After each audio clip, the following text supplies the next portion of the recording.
should have been an ordinary ending to another ordinary Monday in Paris. But then, tragedy struck. The 850-year-old Notre Dame Cathedral burst into flame, devastating large parts of the structure, including the iconic spire, and millions around the world wept together at the tragic loss of irreplaceable art, culture, and history. At the time of this writing, the firefighters have still not yet been able to safely enter and determine the cause of the blaze. Yet, in this moment of tragedy, as so often happens, many stories of inspiration and, in fact, heroism have already come to light. Today, we're going to take a look at one story in particular that shows the power of faith and courage and what can happen when humanity comes together in a moment of crisis. Hi, I'm Garvin DeShazer, and this is your daily inspiration.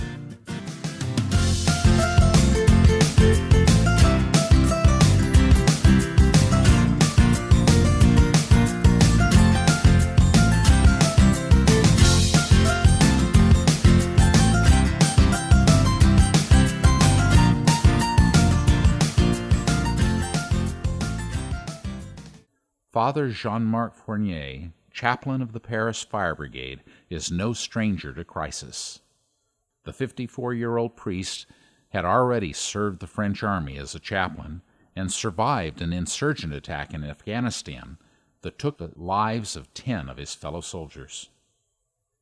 In 2015, he became famous for rushing into the wake of the massacre at Paris's Bataclan Concert Hall after terrorists claimed the lives of more than 90 people, and praying mass absolution for each and every one of the victims in the hope that their souls would be allowed entry into heaven.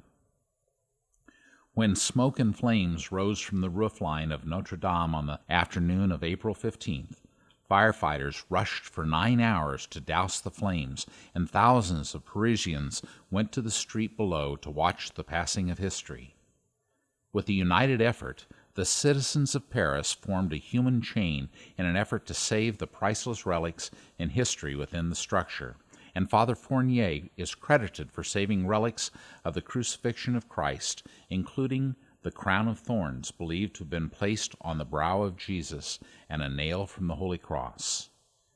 In addition to the Blessed Sacrament, also saved by Fournier, these relics have been enshrined at Notre Dame since the 13th century.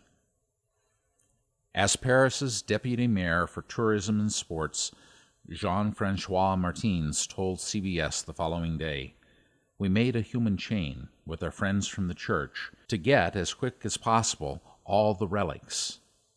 Thanks to the bravery of all our firefighters, as well as all of the public servants there, we had a very quick intervention.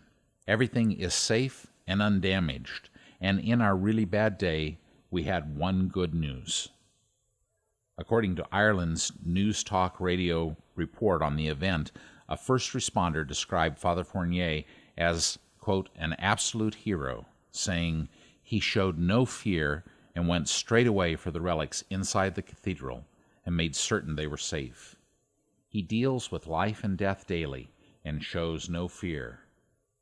Father Fournier was not the only one whose faith was on display that afternoon. In a stunning display for the typically secular France, many people were singing hymns and praying as they knelt in the street watching the flames. In the words of Cardinal Robert Sarrat, prefect for divine worship and the discipline of the sacrament, how not to be upset by the emotion, the dignity, the unity of a nation around its cathedral, Notre Dame de Paris. After the tears will come joy. After sorrow, hope. Indeed, while this is a turbulent time for many, whether they belong to the church or not, it is important to keep our hearts open to hope. Millions of dollars in donations have already been received toward the cost of the restoration of Notre Dame Cathedral, and plans are already in the works to make it happen. While estimates regarding the length of time it will take to rebuild the cathedral vary at this point, we can safely say in the days since this tragedy, hope is already being restored to the hearts of Paris, and indeed to the world at large. What hope needs rebuilding in your heart today? Can you, like Father Fournier, rush into action to salvage hope from something that seems hopeless? How can you inspire others to do the same today? Thanks for listening. May your day be filled with hope and with love, laughter, and infinite joy. Bye for now.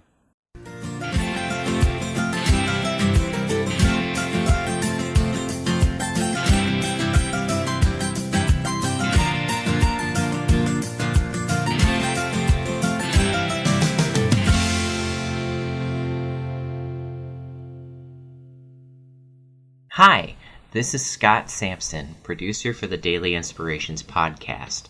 Garvin and I are excited to share these stories with you every Monday through Friday. If you're looking for inspiration on the weekend, come check out our blog. Visit dailyinspirationsandmeditations.com to learn more about us, and if you have an inspiring story you'd like to see featured on the podcast, fill out the Contact Us section on the website so we can get in touch with you. The Daily Inspirations podcast will always be free, so please help us get the word out by rating and reviewing us, and make sure to subscribe and share with others. We hope you have a truly inspired day. Until tomorrow, this is Scott, signing off.